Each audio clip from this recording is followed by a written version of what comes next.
mursalin Sayyidina Muhammad wa ala alihi wa sahbihi ajma'in. Langsung saja kita lanjutkan pertemuan ketiga kali ini, halaman 151, Al-Fasilus Tsani, Al-Qaslul Maujibat wa Maujibat. Langsung saja kepada Ustazah Wayan, dipersilakan. Bismillahirrahmanirrahim. Assalamualaikum warahmatullahi wabarakatuh. Waalaikumsalam warahmatullahi wabarakatuh. Rabbi shrah li sadri wa yassir li amri wahlul 'uqdatam min lisani yafqahu qawli. Nawaina ta'alluma ridwallahi ta'ala wa li izalatil jahli wa iyaidin. Jadi ini semuanya kita murojaah bareng ya, muzakarah bareng. Kalau nggak ada pengajian mungkin kita malas untuk buka lagi, padahal di kuliah kita belajar. Kemudian menekankan juga untuk fatwa nisa ini, setelah saya sendiri baca bab haid, kan kalau kemarin teman-teman banyak yang nanya ya, ada yang nanya gimana hukumnya kalau seumpamanya haid terus terputus, terus haid lagi, terus terputus. Ternyata itu tidak dibahas di buku ini. Sedangkan yang dari buku ini dia pertanyaan-pertanyaan daripada beberapa orang yang memiliki syakawat, kemudian menanyakan bagaimana fatwanya apabila keadaannya seperti ini, bagaimana fatwanya. Kemudian dijawablah oleh Syekh Ali Jum'ah, gitu ya. Adapun masalah tentang haid sendiri itu kita bisa lihat di buku Ibanah, ini Syafi'iyah. Kemudian juga bukunya Ustadzah Ani itu juga bisa dilihat.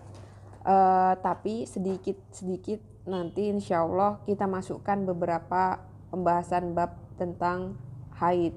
Kalaupun nanti ada teman-teman yang ingin bertanya lebih detail permasalahan haid, silahkan. Andai pun masih lupa atau ragu, insya Allah di pertemuan selanjutnya anak ulang kembali apa yang ditanyakan oleh teman-teman di minggu sebelumnya. Adapun minggu lalu ada teman-teman dari Makuro ya yang bertanya gimana seumpamanya kalau seumpamanya kan kemarin kita ada pembahasan tentang masul mushaf sama kiroah ya haid ya. Kalau di sini kan tidak diperkenankan ya, di buku ini dikatakan tidak diperkenankan dia untuk memegang atau membaca mushaf dalam keadaan haid. Nah, sedangkan haid sendiri itu berbeda dengan junub. Kalau junub bisa tohir, kemudian dia bisa membaca Al-Quran. Sedangkan kalau haid nggak bisa, kecuali darah itu berhenti dulu baru dia bisa tohir ya, atau bersuci mandi besar. Di sini dikatakan kalau seumpamanya membaca Al-Quran itu sendiri dalam keadaan dia haid tidak diperbolehkan kecuali dengan niat ta'alum ya. Ta'alum yang dimaksud di sini ternyata bukan menambah hafalan tapi murojaah. Sedangkan dalam suatu majelis ya, di situ Syekh Ali Jum'ah pernah mengatakan bahwasannya kita ya, terkhusus wafidin di sini di Mesir ini ya tidak akan lama. Dalam artian kita menyelesaikan studi kita S1 itu 1 tahun Daurul Lughoh, kemudian 4 tahun kuliah. Nah di sini hanya ada 5 tahun, sedangkan kita ingin mencapai sanad hafalan Quran, kita mencapai sanad tahsin, ya kan? Maka di situ niatnya apa? Ta'alum. Nah, maka diperbolehkan, gitu ya. Jadi kenapa ada yang memperbolehkan, kenapa ada yang tidak memperbolehkan? Nah, jadi keadaan kita di Mesir ini adalah keadaan pengkhususan tersendiri. Jadi tidak lumrah. Sedangkan yang lumrah kalau dikatakan di sini yang dimaksud ta'alum itu tidak boleh ziyadah, hanya murojaah. Adapun kita di sini keadaannya khusus, ya. Kita nggak lama di Mesir. Jadinya kita harus mencapai target 5 tahun itu bagaimana bisa mencapai hatamun Quran hafalan dan juga mengambil sanad daripada para masyayikh. Paham ya? Nah, kemudian sekarang kita akan lanjut ke bab al-ghuslu wa mujibatuhu. Qala al-musannifu rahimahullahu ta'ala wa nafa'ana bi ulumihi wa ulumi masyayikhina fid daraini amin. Ghuslul haid wal janabah. Hal igtisalul haid huwa nafsu ghuslil janabah wa kaifa yakun? Apakah dibedakan antara igtisalnya haid setelah selesainya haid itu kita mandi besar? Apakah berbeda mandi besarnya itu dengan mandi besarnya orang yang junub? Nah, kemudian al-jawab, na'am huwa. Ya, cara mandi besarnya orang haid itu sama dengan mandi besarnya orang junub. Jadi tidak dibedakan ya. Bagaimana caranya? Nanti di bawah akan lebih ditafsir lagi. Wa huwa yakunu bi an nu'ammima al-jasad bil ma. Nu'am itu dari kata umum. Jadi diguyur secara rata seluruh badannya dengan air. Hadza huwa ashalu syai' likayasilu alma ila kulli ajza'il jismi sawaun kana al-ghuslu minal janabah. Ini adalah cara yang paling mudah ya, agar seluruh bagian daripada tubuh kita itu terkena oleh air. Au minal haid, au minan nifas, awil wiladah. Jadi tidak ada perbedaan antara mandi besarnya janabah, mandi besarnya haid, mandi besarnya nifas, atau mandi besarnya orang yang setelah melahirkan. Wallati hiya mujibatul ghusli. Fala budda wa an yasilal ma ila kulli jasadin. Apa aja yang diwajibkan dalam mandi besar itu? Seluruh badan itu harus terkena air. Ila kulli jasadin ma'addalki, dengan cara digosok. Au min ghairi dalik, atau tidak usah digosok, yang penting seluruh badannya terkena air. Yakni lau tasawwarul insan, kalau kita memberikan gambaran seseorang itu annahu ghotosa, menyelam fi hamamin sabahah, ya, di kolam renang, au ghotosa, atau menyelam nafsahu fi banu, artinya bait up ya, menyelamkan dirinya di bait up. Fahal yakunu mughtasilan, apakah itu sudah dinamakan dengan gusel? Naam yakunu mughtasilan ya. Wal insanu alladzi yaqifu tahta dasi, itu shower, orang yang ada di bawahnya shower itu, fatan zilul miyah ala jismihi kulluhu yusbahu mughtasilan. Warajulu warmal'atu ala haddin sawa, tidak ada perbedaan antara satu dengan yang lain. Tapi kalau setahu kita ya, yang namanya gusel itu airnya harus mengalir. Walaupun kita di awalnya itu sudah nyebur gitu, tapi di akhir harus diakhiri dengan air yang mengalir supaya mensucikan. Karena kan tadi nggak tahu sifatnya bagaimana, udah ikhtilat dengan najasahnya ya kan. Nah jadi walaupun mencuci ya, ihtiyatnya seperti itu. Mencuci juga harus di akhirnya mengalir ya. Terus mencuci baju, mencuci badan, itu semuanya yang di akhirnya ditutup dengan sesuatu yang mengalir. Idan masunnah, kemudian apa sunnahnya? As-sunnah an nagsila mantiqatal aurah awalan. Kita cuci dulu bagian auratnya. Apa? Faraj itu ya. Nah, kemudian summa ba'da dzalika natawaddo, kemudian kita berwudu. Ini secara tafsilnya ya. Jadi bukannya kita itu langsung mandi begitu aja. Tapi kalau ini bahasa kasarnya dicebok dulu ya. Kemudian awalnya untuk tahu benar-benar bersih atau tidaknya, dicek dulu pakai kapas. Warna apa kapas yang ada, yang di kapas itu ada warna apa? Kalau seumpamanya dia masih tercampur antara keping-pingan, kekuning-kuningan ya, maka dia masih dihukumi haid. Ya kan haid itu kan ada berapa warna? 6 atau 7? Nanti kita buka lagi ya, di sini ada. Nah, itu ada yang merah, ada yang pekat dulu, baru merah, baru ya pekat itu hitam.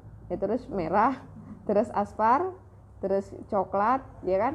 Nah, dari situ itu nanti dinamakan dalam hukum haid itu ada yang mumayyizah. Ada mu'tadah mumayyizah, ada mubtada mumayyizah, ada mu'tadah ghairu mumayyizah, ya kan? Ada mubtada ghairu mumayyizah, ada mutahayyirah. Nah, jadi mumayyizah itu dikatakan mumayyizah kalau adanya perbedaan antara satu darah dengan darah yang lain, ya. Nanti kita bahas lebih dalam. Jadi andaikan 7 harinya darah pekat, kemudian 5 harinya darah merah, kemudian berapa harinya darah pekat lagi, ya bagaimana hukumnya? Apakah darah merah itu tetap dihukumi dengan haid atau suci atau istihadoh, ya nanti akan kita bahas lebih dalam. Cuman mungkin kalau umpamanya kita ingin membahas tentang bab haid lebih dalam, itu kita tidak melanjutkan ini dulu, tapi membahas yang ini. Sekarang balik lagi ke teman-teman, fokusnya mau di fatwa nisa dulu dihabiskan, baru ke sini atau bagaimana ya, nanti ngikut panitia aja. Kemudian setelah dibersihkan kemaluan itu dengan kapas, maka baru dia berwudu. Setelah berwudu, kemudian summa ba'da dalika taghsilu shiqona al-aiman. Shiqona al-aiman itu belahan badan yang sebelah kanan dulu. Itu dulu diguyur sebelah kanan. Baru summa shiqonal aisar, baru kemudian diguyur yang sebelah kiri. Ini sunnahnya ya. Summa ra'sana, kemudian kepalanya. Summa nuqidu al-ma'a alaina, kemudian mengalirkan air kepada kita. Wa nughsilu arjulina fi akhiril amr, kemudian mencuci kaki kita di akhir urutan itu. Hadhihi ya surah al-amah, ini adalah gambaran yang umum. Lakinna hadza wal ghuslu bisunnatihi, ini cara kita itu mandi besar dengan sunnah-sunnahnya. Wa in kana al-ghuslu yakfi fihi an wasilal ma', tapi sedangkan yang pokok ya di luar daripada yang sunnah itu hanya wajib mengalirkan air kepada seluruh tubuh kita. Likulli juz'in fil jismi warrajulu kal mar'ah, tidak ada perbedaan antara cara bersucinya laki-laki dengan cara bersucinya perempuan. Wal haidu kal janabah wan nifas wal wiladah, dan tidak ada perbedaan antara cara bersucinya atau mandi besarnya orang haid, orang yang janabah, orang yang nifas, dan orang yang wiladah. Lakin hal yang antabirul istisar uduan, tapi apakah diibaratkan orang yang mandi besar itu sudah termasuk wudu? Maksudnya tidak usah wudu lagi gitu kan?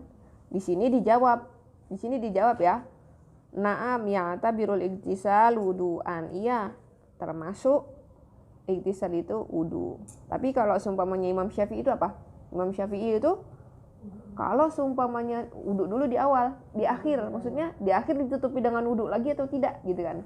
Nah, kemarin kan kita sudah belajar kalau Imam Syafi'i itu menyentuh kemaluan itu termasuk membatalkan. Sedangkan dalam igtisal itu, apakah dia tidak memegang sama sekali? Ya kan? Megang kan? Berarti kalau Syafi'iyah ditutup lagi dengan wudu. Itu ihtiyatnya ya. Walidzalika yumkinu. Nah, kalau dari fatwa ini sendiri, walidzalika yumkinu an akhruja mubasyaratan minal hammam ba'dal ghusli. Bisa keluar dari kamar mandi setelah ghusl, mandi besar, wala bisa siap, kemudian menggunakan baju wadhabu li usolli, kemudian langsung sholat. Tapi balik lagi, kita pakai mazhab yang mana gitu ya. Kemudian takhlilu syar bil ma indal ghusl. Takhlilu itu apa? Menyela-nyela. Asy'ar. Hal yajuzu takhlilu syar bil ma indal ghusli minal janabah khasyiatal marad badalan Guslu sya'ri bikamilihi ma'al ilm anani agtasilu summa anamu au igtasala wa akhruja ila amali. Jadi apakah kan kalau seumpamanya tadi itu kan harus mengguyur ya. Nah, sedangkan ini boleh nggak sih kalau seumpamanya dia itu punya marot umpama. Kemudian tidak mengguyur tapi hanya takhlil di sela-selanya aja. Nah, tapi ibaratnya seperti mengusap, cuman mengusapnya sampai ke sela-sela. Kemudian dijawab, yajibu fil igtisal minal janabah an yu'amma alma, diwajibkan kepada orang yang mandi besar daripada orang yang junub an yu'amma alma, ya, secara keseluruhan disiram airnya itu jami'ul badan, kepada seluruh badan, wa an yasilal ma, dan mengalirkan air ila usuli sya'ri, kepada usul daripada sya'ri itu atau akar-akarnya, goslan, mencuci, la mashan. Kalau masah cuman gini doang, dia tidak sampai masukkan, nah, gak boleh berarti. Tapi kalau seumpamanya dia itu masahnya sambil menyela-nyela, nah di sini wala mani, tidak apa-apa, min takhlili sya'ri bil ma, dengan cara menyela-nyela rambut itu dengan air. Idza tahaqqaqa, kalau seumpamanya kamu itu yakin bahwasannya airnya itu usulul ma ila usuli sya'ri, ya, usuli sya'ri. Jadi yakin airnya itu sampai kepada akar rambut. Kenapa? Amma tahlilu sya'ri bil ma'dunal wusli fala yakunu rafi'an lil janabah. Kenapa? Karena amma tahlilu sya'ri, sedangkan menyela-nyela rambut itu dengan ma'dunal wusli, tanpa adanya mencuci, kalau kita lihat fala yakunu rafi'an lil janabah, dia tidak bisa dibilang mengangkat hadas besar. Wadzalika amalan biqauli sallallahu alaihi wasallam tahta kulli sya'ratin janabah. Kenapa tidak diperbolehkan? Karena tidak meyakinkan. Kalau seumpamanya kita mempraktekkan ya, dia mengusap mengusap, bahkan jangankan mengusap, kita mengguyur kepala dengan air shower aja. Kadang ada bagian rambut yang tidak terkena air, maka itu tidak suci atau tidak sah guselnya. Sedangkan perempuan itu sendiri rambutnya panjang, ya kan? Jadi untuk yakin air itu sampai kepada akar rambut atau kulit kepala, itu sangatlah sedikit presentasenya. Maka lebih baik ya itu dengan cara ihtisal, ya, dengan menggosok, dengan ini. Kemudian qasus sya'ri li taysiril ghusli, memotong rambut untuk memudahkan ghusl. Kalau tadi kan yang menjadi penghambat itu rambut panjang ya. Nah, gimana kalau seumpamanya hukumnya kita memotong rambut itu? Walidati maridoh min khamsata asar sanatan wa sya'ruha tawil jiddan wala tastati an tagtasila illa indama akunu maujudah, dan dia itu tidak bisa mandi atau bersuci kecuali ada aku di sampingnya. Hatta agsilulaha sya'roha, sampai aku yang mencucikan rambutnya. Fahal qasu sya'ri halalun am haram, apakah memotong rambut itu halal hukumnya atau haram? Wa hal yumkinu an naqusa qulaha wa tastahimu wahdaha, sampai dia itu bisa apakah boleh aku memotong rambutnya sampai dia bisa mandi sendiri? Al jawab, al walidah sya'raha tawil wa hadza yurhiquha. Orang tua itu rambutnya panjang dan ini menyusahkan dia. Fala ba'sa min qasi sya'ri wa taksiruhu, enggak apa-apa untuk memotong atau memendekkan rambutnya. Fal muharram lil mar'ah huwa khalqur ra'si, yang diharamkan untuk perempuan itu adalah membotak rambutnya. halqu sya'ri. Wa aidan huwa muharram inda adami darurah, dan itu juga diharamkan jika tidak ada darurah wal hajah ila dalika, dan tidak ada hajat kepadanya. Jangan buat ngetren-ngetrenan doang, apalagi ada kozaknya itu ya. Kalau sekarang memang dunia sudah terbalik. Kalau kita di Azhar aja mah nggak nemuin.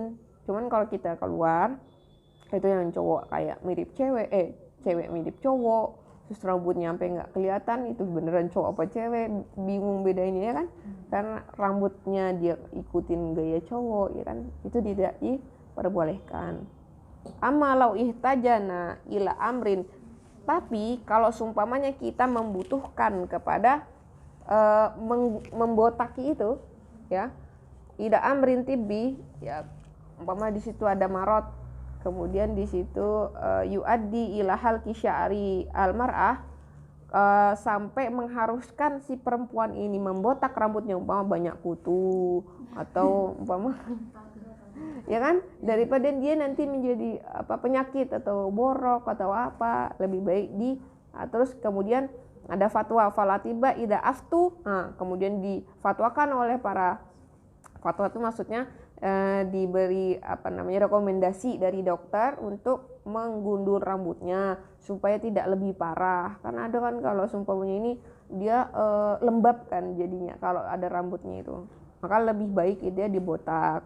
Waqalu la budda alal mar'ah. Nah, kalau seperti itu fatwanya, rekomendasinya dari dokter, berarti diharuskan malahan untuk para perempuan itu antal huku sya'roha, untuk membotaki rambutnya. Au yakunu dzalika aisaru 'alaiha, atau menjadikan dia lebih mudah dalam menjalankan seperti ibu yang tadi walidati itu kan ya, untuk memudahkannya. Fa inna lal mar'ah an talhuku sya'roha, maka sesungguhnya untuk perempuan itu dipotong aja rambutnya atau dibotak. Idzan hunaka farqun baina qasi sya'ri taksiron, berarti di situ ada perbedaan antara memotong rambut untuk dipendekkan, wa qasu sya'ri bimakna halqi sya'ri, atau memotong rambut dengan makna membotakinya. Fahalqu sya'ri haram lil mar'ah, sedangkan membotaki itu diharamkan kepada perempuan. Wa fihi nahyun wa fihi hadisun syarif, di situ ada dalil hadisnya. Fa'an Ali radhiyallahu anhu qala naha Rasulullah sallallahu alaihi wasallam an tulhiqal mar'ah ra'saha, berarti enggak diperbolehkan ya. Wa qasu syari bimakna taksiruhu la ba'sa bihi, tapi kalau umpamanya sekedar dipendekkan, merapikan enggak apa-apa. Fa yajuzu lil mar'ah hadhihi wa hiya kabirah, kemudian diperbolehkan untuk perempuan ini, yang dimaksud itu adalah orang yang sudah tua, wa hiya kabirah wa turidu an tatakhallasu min tuli sya'riha min ajlin nadhafah, dia ingin memendekkan rambutnya yang panjang dengan tujuan bersuci, nadhafah. Au min ajli an yakuna ashal 'alaiha fi hayatiha, untuk memudahkan hidupnya, antaf ala dzalika di anna hunaka gordon sahihan, karena di sana ada maksud tersendiri ya. Paham ya sampai sini? Kemudian langsung kalau langsung terus ini cepat hatamnya. Kemarin ngeliat fatwa Nisa di Fatayat NU 3 tahun baru selesai. Padahal itu mulainya dari bab zakat. Ya. Tapi kalau seumpamanya lama berarti pembahasan di luar daripada yang di kitab itu meluas kemana-mana. Ya. Insyaallah nanti kita bahas di luar daripada pembahasan ketika memasuki bab haid. Bab haid 1 lembar lagi. Oke. Lanjut ya. Ghusl malabis an-najasa. Mensucikan baju yang terkena najis. Hal yajuzu ghuslul malabis an-najasah bidamil haid ba'dal iktisal. Apakah boleh mencuci baju yang terkena darah ba'dal iktisal sedangkan dia itu sudah selesai dari mandi besarnya? Al jawab, yajuzu ghusl malabis an-najasah ba'dal igtisal wa tatahhur. Nah, boleh dia menyuci baju yang terkena, kan kadang ada tembus ya. Terus di sini dibolehkan wa idza alaqa biyadiha ba'dun najasa, kemudian apabila ada yang menempel di tangannya beberapa dari najasa itu, walzimuha ghuslaha, dia harus mencuci bagian itu saja, wala tu'idul igtisal, dan tidak harus ya. Dan jangan lupa namanya igtisal itu di awal harus niat. Kalau dia lupa niat berarti dia harus ulang dari awal gitu ya. Jadi jangan lupa niatnya. Udah sampai cuci kaki tinggal keluar, aduh tadi lupa niat, ulang lagi dari awal gitu ya. Jadi nanti dicari lagi maroji ini ya, tapi lebih baiknya kita cuci dulu bagian yang terkena najis itu. Tapi kalau seumpamanya kita udah mandi pun ya kan, mandi besar, mencuci najasah itu kan tidak mengharuskan mandi besar dari awal, tapi mewajibkan wudhunya saja, kemudian mencuci tangan yang terkena najis itu. Paham ya? Jadi dia nggak harus dari awal mandi lagi gitu. Kalau kayak gitu gimana dong? Darah-darah yang keluar, dokter mandi terus dia terus najasah itu kan nggak hanya darah ya, ada buros, masa harus mandi lagi dia? Nggak mungkin kan gitu ya. As-salatu wal ghuslu idza kuntu bil kharij li fatratin tumdi fiha awqatin aktsar min fardin. Kalau aku itu keluar kemudian menghabiskan waktu di luar itu, fatratin aksar min fardin, lebih daripada waktunya sholat fardu, hal usolli am antadirul ghuslah, apakah aku itu harus langsung sholat atau aku harus mandi dulu? Wahal alayya qada'un hadhihi salawat, apakah aku harus mengkodok sholat-sholat yang aku tinggalkan ini? Al jawab, idza madda 'alal muslim awil muslima aksar min fardin, kalau seumpamanya sudah terlampaui atau terlewati kepada muslim atau muslimah lebih daripada waktu sholat minas salawat ya, wajib alaihi qada' hadhil awqat, diwajibkan kepadanya mengkodok waktu-waktu sholat ini ba'dal igtisal, setelah dia ghusl. Karena nggak bisa dia itu sholat tanpa igtisal, hadas besarnya belum dihilangkan. Watatahhar hatta tabro azimatahu, sampai dia itu bari'ah daripada zimmah itu, kewajiban atau ininya dia ya, biqada'in ma alaihi minas sholawat. Kemudian setelah dia iktisal baru dia bisa mengkodok sholat-sholat yang ditinggalkannya. Paham ya? Kemudian kita masuk sekarang ke bab haid. Sedikit maklumat tentang apa yang sudah dipelajari di bangku kuliah ya. Kalau seumpamanya bab haid itu ayat yang disampaikan Allah itu apa? Wa yas'alunaka anil mahid qul huwa adha fa'tazilun nisaa fil mahid. Nah, jadi di sini itu kata mahid ya, itu ada perbedaan ulama. Ya, ada mahid itu ada ulama yang mengatakan ismul makan, ada yang mengatakan ismu zaman. Jadi dari perbedaan ulama menganggap ini ismu makan, ini ismu zaman, itu saja bisa mempengaruhi hukum. Ya, kalau ismul makan berarti apa? Tempatnya haid itu keluar di mana? Faraj. Ya kan? Kemudian kalau ismu zaman itu apa? Rentang waktunya seseorang wanita itu haid. Maka bagi yang memaknai ismul makan berarti tidak boleh atau harus menjauhi istrinya itu mabaina pusar dan lutut. Itu karena ismul makannya ya. Berarti boleh menggauli istrinya dalam kata istimta ya, mabaina perut sama lutut itu, pusar dengan lutut itu, ya. Berarti dia masih boleh istimta, ya kan? Karena di sini ada yang kholwah, ada yang watok. Maka kalau watok otomatis nggak boleh, karena dia nggak boleh duhul, gitu kan? Paham yang tingkat 1? Kemudian di sini ada yang menamakan ismu zaman. Itu kalau ismu zaman itu rentang waktunya.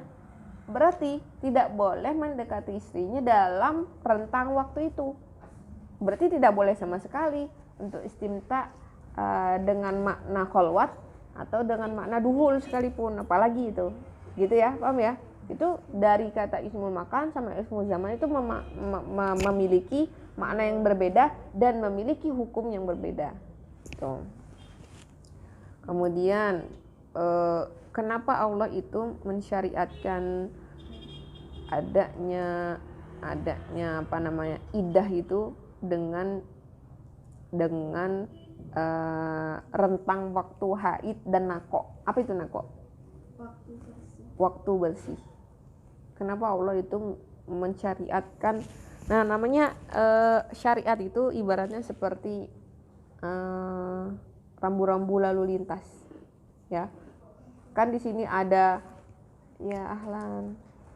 Di sini ada lampu merah, ada lampu hijau, ya. Kalau udah waktunya hijau, ya boleh jalan.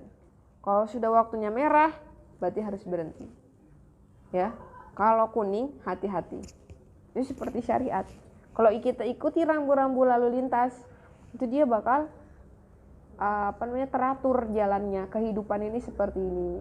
Tapi kalau lampu merah tetap diterobos, itu syariat yang jelas-jelas melarang, itu tetap diterobos. Apa jadinya?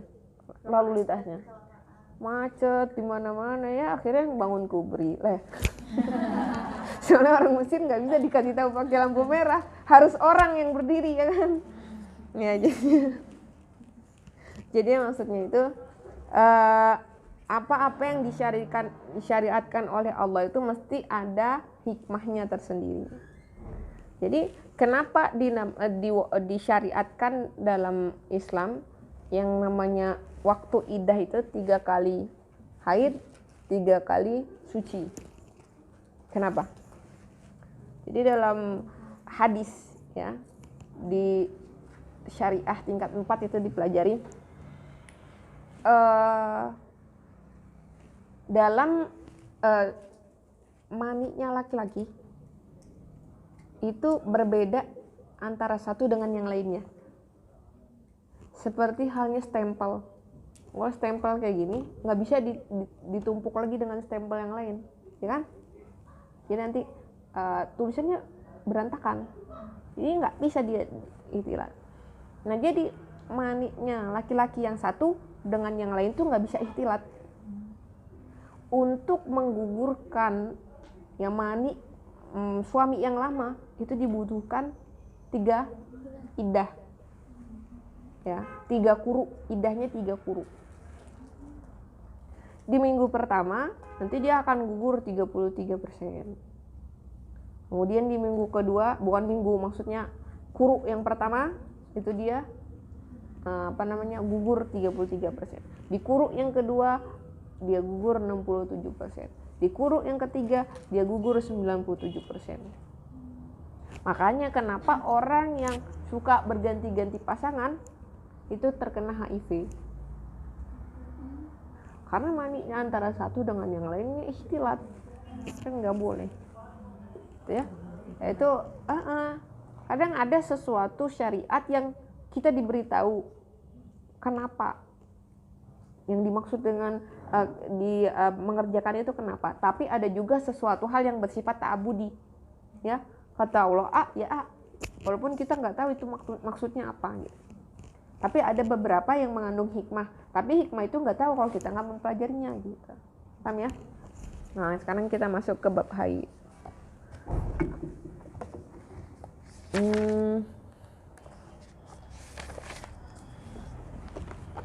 Ahkamul haid. Dukhulul masjid lil haid. ma hukmu dukhulul masjid lil haid wal junub au ghairu muslim, bagaimana hukumnya masuk masjid untuk orang yang haid, junub atau bukan muslim. Ini kita jawab dulu ya, al-jawab biar enggak ikhtilat antara pertanyaan yang satu dengan yang dua. Jadi jawaban untuk pertanyaan yang pertama, al-jawab la yajuzu lil junub awil haid dukhulul masjid illa ala sabilil ubur. Jadi nggak boleh untuk orang yang junub atau orang yang haid masuk ke dalam masjid kecuali hanya transit. Biduni maka tanpa dia itu tinggal di dalamnya. Nabi julus atau julus saja dia tidak boleh. Ya.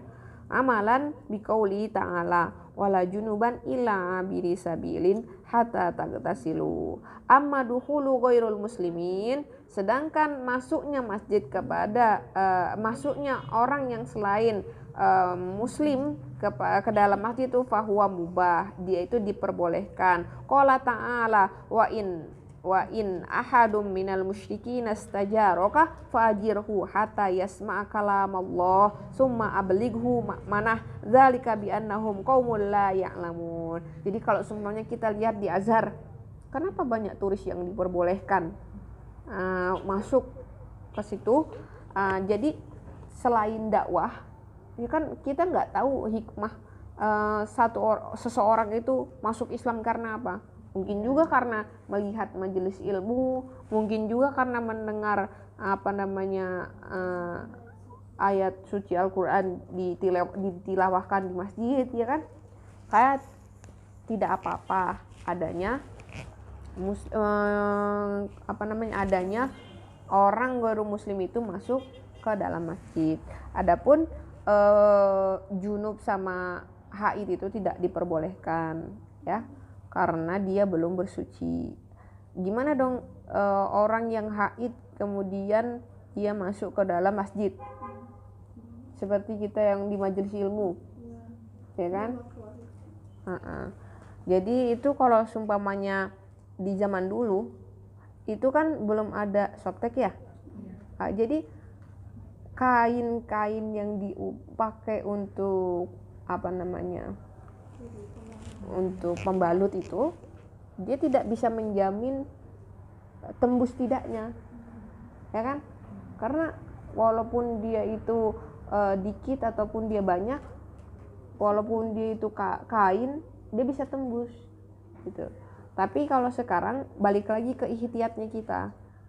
Kalau kita tahu masih banyak, ya, walaupun softtek sekarang kan bagian bawahnya itu ada plastiknya. Jadi dia untuk mencegah adanya tembus, ya. Tembus itu kan dia bukan dari bawahnya, tapi karena nggak pas makainya, atau emang dia lagi deres-deresnya gitu kan. Maka balik lagi ke kita, kalau kita tahu ihtiyatan kita itu lagi deres-deresnya, lebih baik jangan dulu daripada nanti tumpah bocor di situ gitu. Tapi kalau seumpamanya udah tahu ini udah dikit haidnya, tinggal tetes-tetes mau suci gitu, terus kita juga pakai yang aman. Sedangkan di sini niatnya mencari ilmu, nggak apa-apa insya Allah. Yang penting balik lagi ke kita yang tahu kudro kita, ya balik lagi nanti jangan sampai kita tahu tapi tetap berangkat, takutnya nanti malah.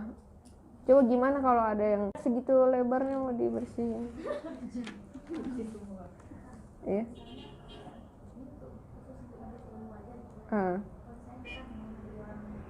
Nah, ini akan dibahas di bawahnya.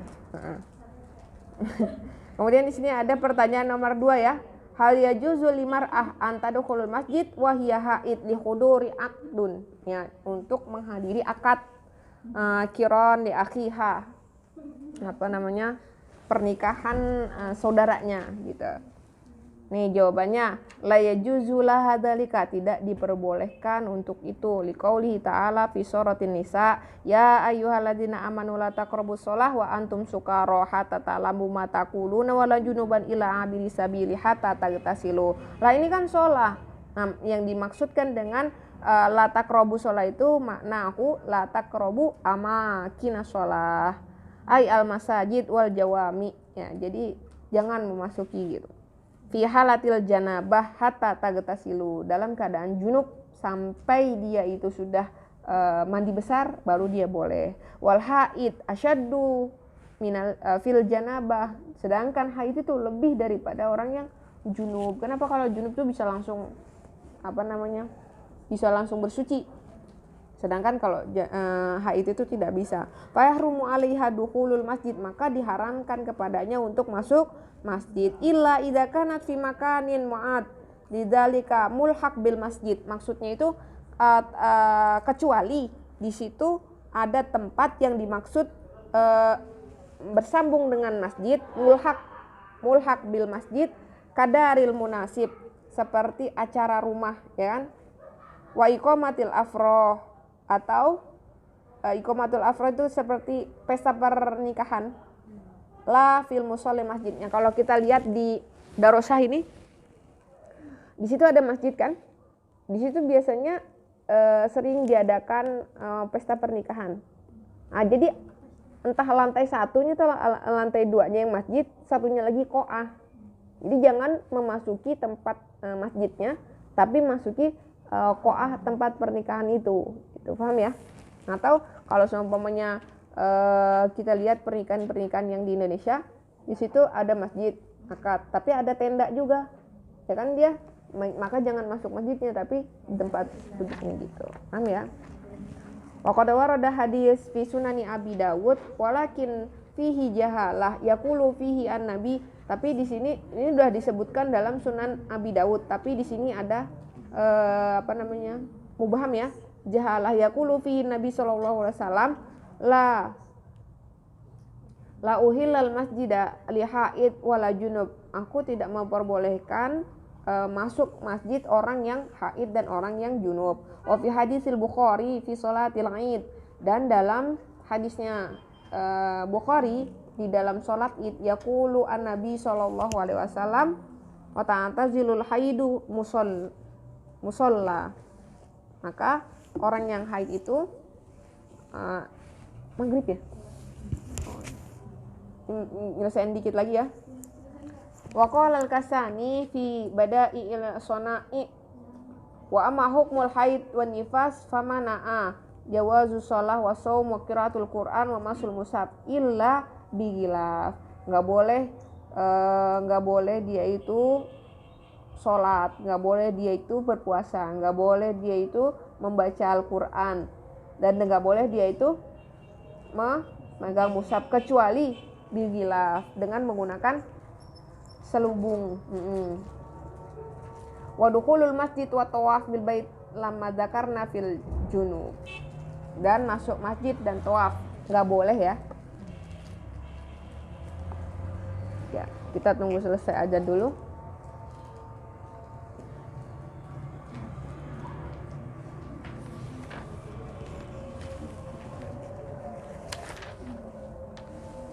Udah berapa ya? Udah berapa? 2 ya?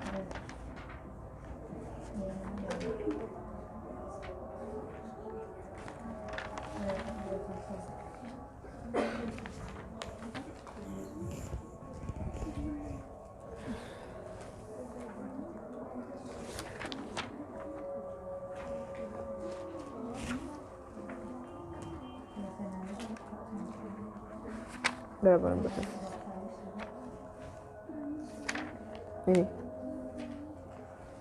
Ini pas nanti gitu. Berapa?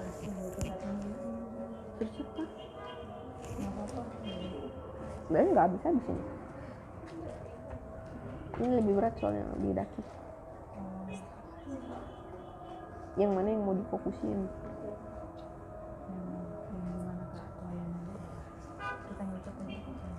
Kebutuhan teman-teman.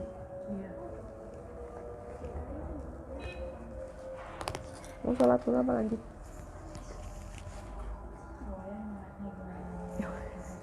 Ikut aja nih.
Kita lanjutin ya.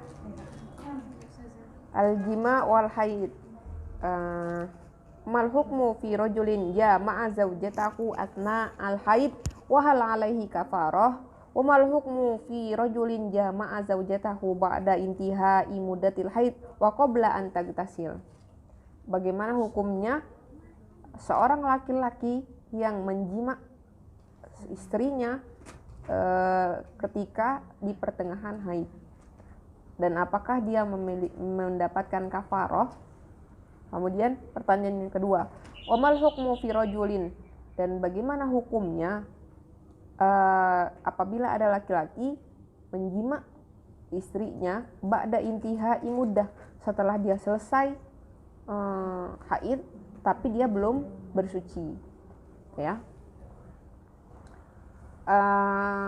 Al-jawab binisbah li su'al al-awal wa hiya jima'uz zaujah asna al-haid.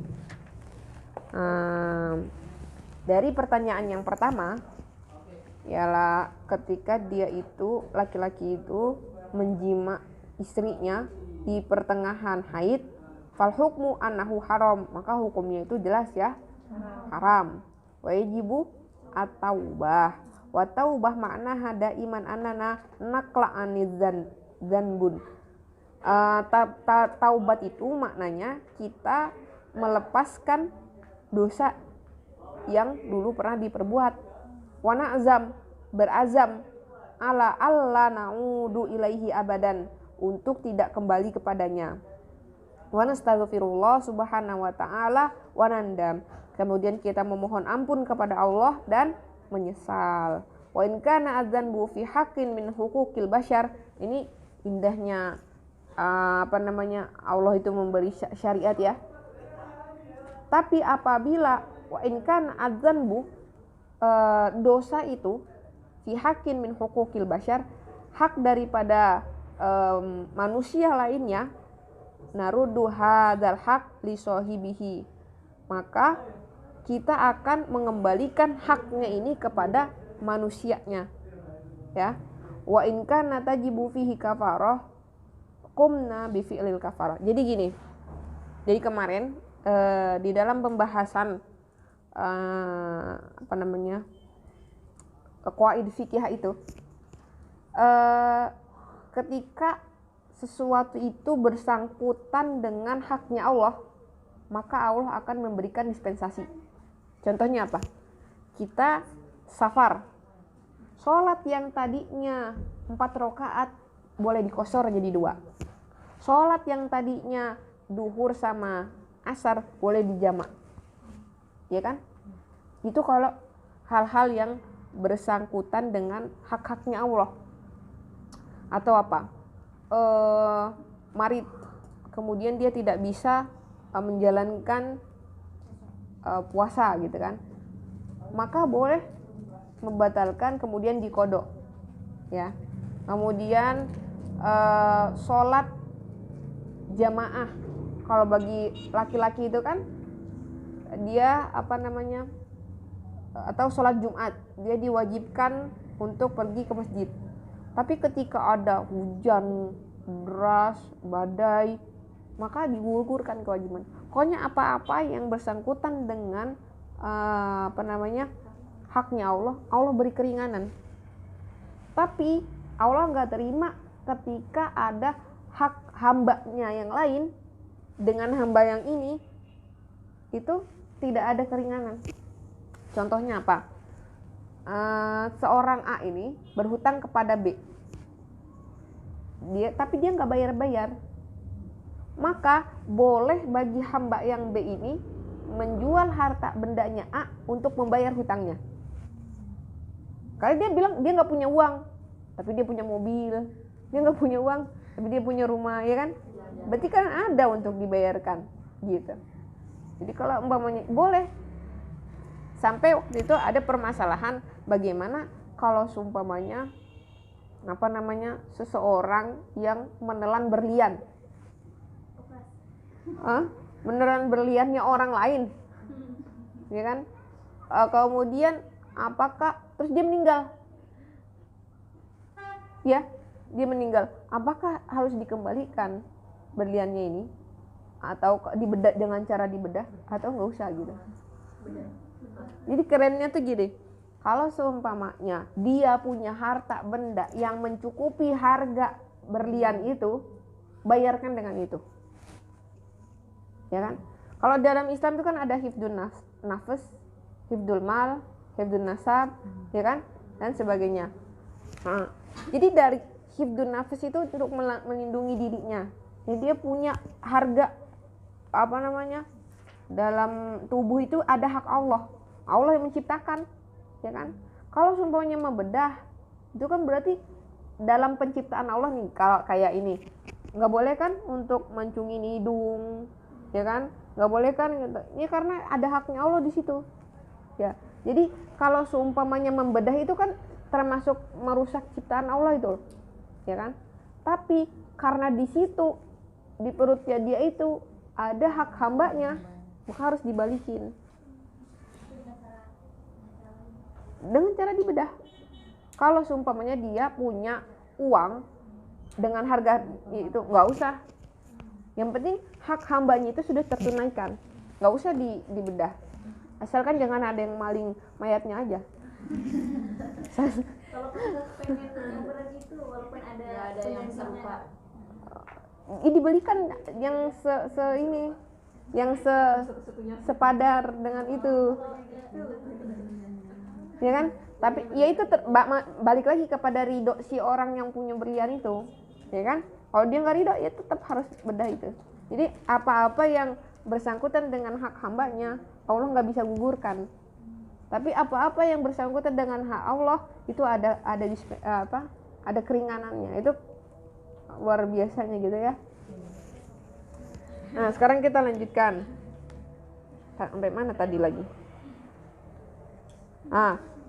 Fi haqqin min huquqil bashar naruddu hadzal haqq li sahibihi wa in kana tajibu fihi kafarah qumna bi fi'lil kafarah. Tapi kalau sumpahnya di situ diwajibkan untuk membayar kafarat, maka kita harus membayar kafarat gitu. Wa su'al al-an, dan pertanyaannya sekarang, hal tujadu fi hadhil halah kafarah, apakah kita mendapatkan di dalam keadaan ini adanya kafarat?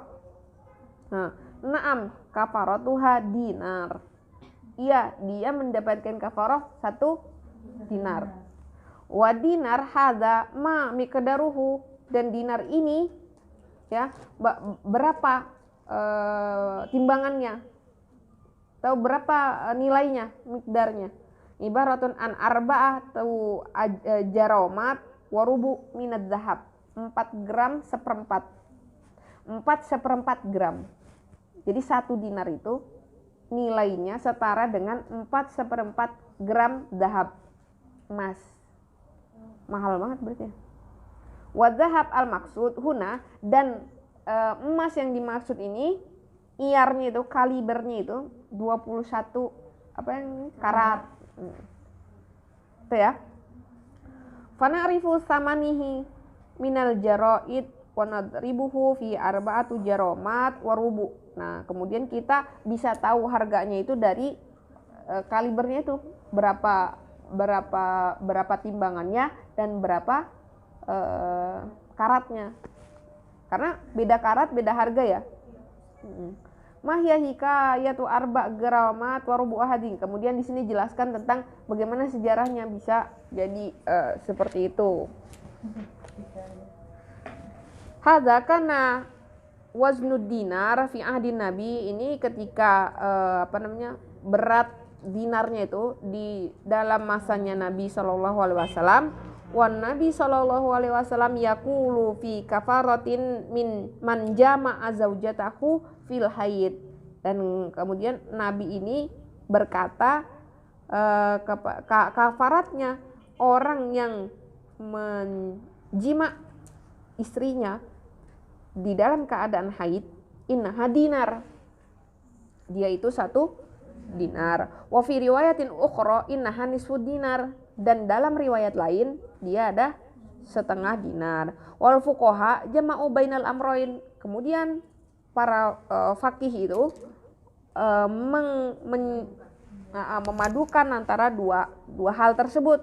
Faqalu laukana jama'aha fi awalil haid, kalau seumpamanya dia menjima di awal haid, yusbihu dinar, dia mendapatkan kafarat 1 dinar. Ama idza kana fi akhirih, tapi kalau seumpamanya dia menjima di akhir haid, jadi kan haid itu ada 7 hari umpama ya. Kalau dia menjima di awal haid 1, 2, 3 itu masih awal-awal kan, berarti dia dapat 1. Kalau dia di akhir berarti dia dapat nus. Ya. Mana tadi sampai mana? Nisfu dinar. Limadha? Kenapa? Litulil muddah, karena panjangnya muddah haid itu. Jadi gini, kalau seumpamanya dia menjima di awal waktu, kenapa enggak sebelum haid dia jimanya gitu loh? Paham sih? Tapi kalau di akhir waktu dia hari ke-7 baru dia menjima, karena udah nunggu lama gitu. Jadi makanya dia dapat lebih ringan gitu kafarannya, paham? Anak kecil nggak tahu. Gitu ya, masih ngambang? Hah? Udah paham belum? Jadi gitu, jadi ini ada ininya kayaknya. Mana dia? Amma idza kana fi akhirih fa idza alaihi nisfu dinar lima dalitulil muddah yakni fi awalil haid laqad kanat amamaka min ghairil haid. Ini istri kamu tuh udah di depan kamu, sedangkan dia belum masuk waktu haidnya. Kenapa enggak dijima? Kan gitu. Nah, terus wahya fi tuhri wa in kana fi akhirih faqad ma'nahu khamsah awal sitata ayyam. Fatolat alaihil mudah, terlalu lama udah nunggunya gitu, ya kan? Maka dia dikasih keringanan. Fasyari ra'fun, mana sih kok? Oh ya, ra'fun bihi. Faja'ala alaihi nisfu. Kemudian karena syariat ini sangatlah latif gitu, ra'fun, jadi diberikan keringanan. Faja'ala alaihi nisfu, dia tetap haram ya, dia tetap diberi kafarat, tapi dia lebih ringan daripada orang yang dari tadi di awal dia sudah menjima gitu. Paham? Unzuru unzuru in hadza yubna al aqliyah al muslimah hatal kafarah fiha rahmah.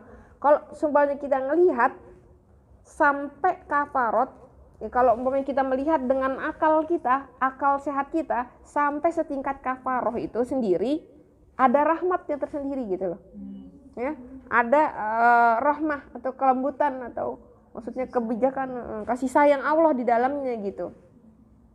Naam, anna ma'nahu annahu yad'uhu ilaihi wa yaqulu.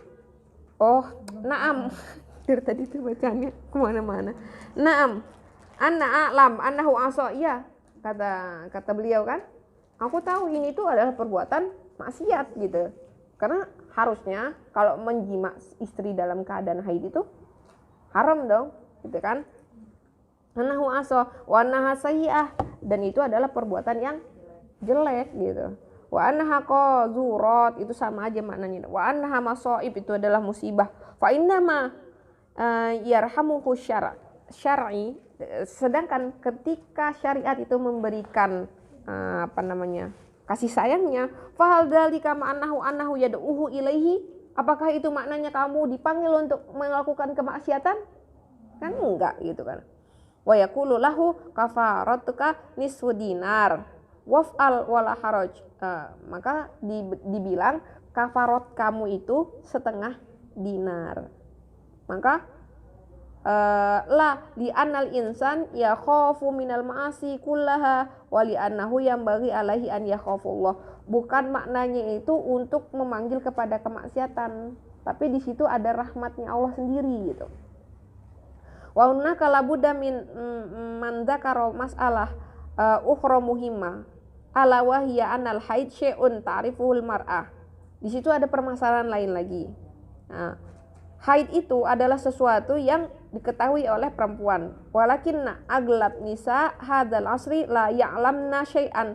Tetapi kebanyakan daripada perempuan itu enggak tahu di zaman ini tidak mengetahui apa-apa. An syai'in abyadu yanzilu minal mar'ah ba'dal haid. Jadi ada sesuatu yang keluar warna putih setelah haid. Nah, dia tuh tidak paham apakah ini masih haid atau enggak, jadi ihtimal gitu. Hadza sa'il yusamihi al-fuqaha al-qassatul baydo. Ini dinamakan oleh para fuqaha itu adalah qassatul baydo. Itu seperti seperti warnanya putih kapur. Jadi dia tidak dia ada asar kan setelah haid itu, tapi dia warnanya harus benar-benar putih kapur. Tidak dia putihnya itu keping-pingan, tidak dia ke kuning-kuningan, tidak dia ke coklat, dia putih kapur. Dan ngeceknya tuh bukan ngecek yang ada di celana dalamnya aja, tapi harus dengan pakai kapas yang dimasukkan kepada faroj, ya. Baru dia bisa melihat apakah benar-benar putih atau tidak, gitu ya. Kemudian bifatil qaf. Wa hadza sa'il ibaratan an sa'il hulami, seperti selai agar-agar. Apa sa'ilnya itu? Lendir atau ini seperti selai agar-agar. Enggak. Putih. Putih dia. Kok bening beda lagi nanti, jadi dia kalau seumpamanya membedakan antara mani, kozi sama keputihan, itu pokoknya yang namanya mani dia keluarnya dalam keadaan nikmat, ya. Terus terkadang dia pakai syahwat. Tapi kalau seumpamanya keputihan itu beda lagi, biasanya dia kecapean. Ya, nanti dibahasnya lebih dalam di sini atau di bukunya Ustadzah Ani. Kita ini aja. Tapi nanti kalau memang mau buka buku yang itu kapan waktu nggak apa-apa. Ya, kemudian kita lanjutkan ya. Ansail hulami abiyat yanzil, kemudian dia itu keluar daripadanya. Wala taltafit ilaihi katsirun minan nisa wala ta'lam. Jadi kebanyakan dari perempuan itu tidak mengetahuinya. Wala ta'lam anna nuzul hadasail huwa dalilun ala tuhuru. Dia nggak tahu bahwasannya keluarnya sesuatu yang putih itu sudah menandakan dia itu suci. Wal qasabaydo yutliku hal fuqaha aidon ala qit'atin kutan, dan putih yang dimaksudkan itu fuqaha itu mengatakan yutlaku qit'atu kutan tadkhulu hal mar'ah, dimasukkan potongan kapas itu dimasukkan kepada farotnya, hatta tatba'u adam min ajli antaro, sampai ngikut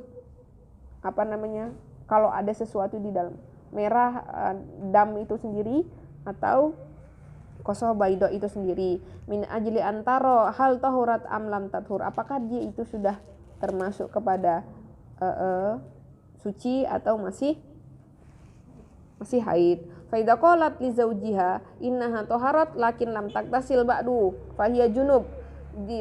Apabila dikatakan laki-laki perempuan itu atau istrinya itu sudah suci tapi dia belum bersuci atau belum mandi besar, fahiya junub, kemudian dia itu melakukan janabah, fahada syakl ya wa yang bagi alaiha an tagtasil, di dalam keadaan seperti ini wajib bagi dia untuk bersuci dulu.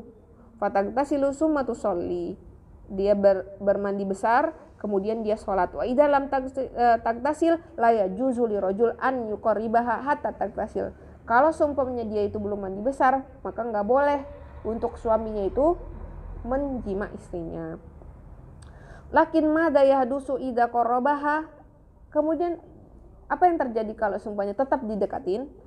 Unzur ilal farqu ma baina su'al alladzi kana ma'nahu al-an walladzi yaqulu innahu jama'al mar'ah fil haid fa'ujabana alaihil kafarah.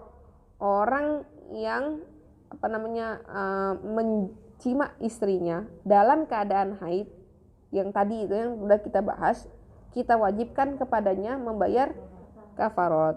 Wa arafna tafasilaha, kita udah tahu secara tafsil tuh berapa kafaratnya. Dinar au nisful al haram al awal. Itu keharaman pertama yang sudah kita bahas di permasalahan tadi.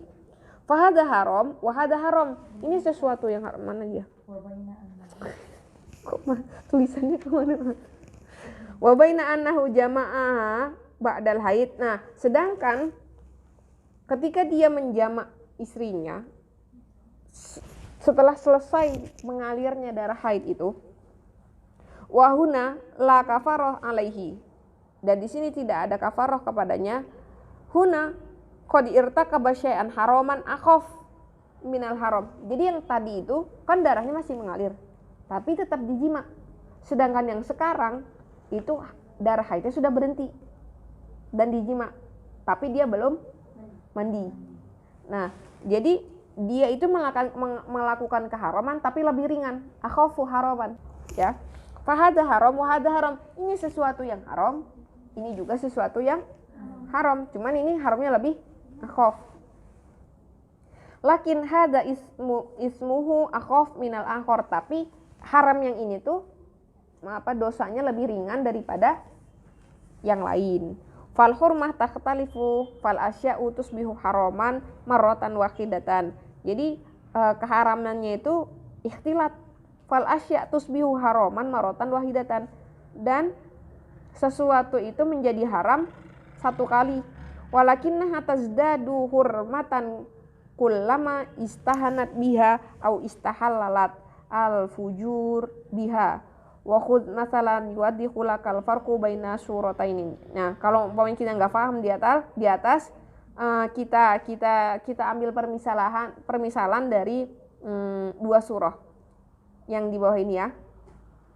Falau annahu jama'aha ba'da tuhru wa qabla al-iktisal. Kalau seumpamanya laki-laki atau suami itu menjima istrinya dalam keadaan dia sudah bersih tapi dia belum bersuci. Wa innahu qad irtakaba syai'an muharraman walakinnahu laisa alaihi kafarah.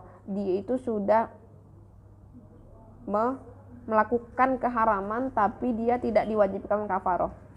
Jadi bedanya itu, kalau permasalahan yang pertama itu dia wajib taubat, dia wajib menjauhi dan tidak mengulanginya lagi, tapi ditambah dengan dia membayar kafaroh. Dan kafaroh itu dibedakan antara di awal haid dengan di akhir haid.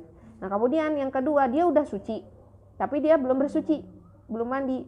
Nah, dia tetap melakukan keharaman, dia wajib untuk bertobat, tapi dia tidak diwajibkan membayar kafaroh. Nah, lakinnana nasma'u ba'dhan nas yaqulu laqad sami'na syekh yaqul inna misla hadzal rajul laisa alaihi kafarah. Nah, kita mendengar beberapa daripada syekh itu berkata, ini sesungguhnya suami atau laki-laki ini tidak diwajibkan kafarah. Idzan fahuwa halal. Nah, maka dia diartikan halal. Wa hadha khata' jasim. Nah, ini adalah kesalahan besar. Tidak diwajibkan kafarah itu bukan artinya menghalalkan gitu. Falaisa ma'na annahu laisa alaihi kafarah annahu halal. Nah, artinya tidak mewajibkan dia kafarah bukan berarti menghalalkan jima sebelum dia mandi besar. Walakinnahu haram min ghairi kafarah, tapi dia tetap sebuah keharaman yang tidak diwajibkan membayar kafarah. Wal farqu bainahuma, adapun perbedaan antara dua keharaman ini, anal haram min ghairi kafarah yustaujibu minal insan al-ati. Jadi keharaman yang pertama itu anyatu ba ilallah, dia wajib taubat kepada Allah. An yabta'ida an hadil qazurat, atau dia harus menjauhi daripada perbuatan tercela ini. An yastaghfirullah wa yandamu ala fi'latihi, dia harus bertaubat kepada Allah, memohon ampunan dan menyesal. Kemudian yang kedua, amal haram bil kafarah fa innahu yulzamu masabak idofah. Jadi yang tadi itu ditambah dengan dia bayar kafarot. Ini permasalahan yang pertama. Sedangkan yang dibilang tadi ini permasalahan kedua. Paham ya? Apa kau balik? Jadi ikhrajul kafarah wa hiya huna fi mas'alatani hadihi dinar au nisfu. Sedangkan mengeluarkan kafaroh itu di sini ada dua permasalahan tadi. 1 dinar atau nisfu dinar. Kemudian permasalahan kedua, tidak bayar kafaroh tapi itu tetap haram. Tetap harus bertaubat. Paham ya? Mulah bat? Enggak kan?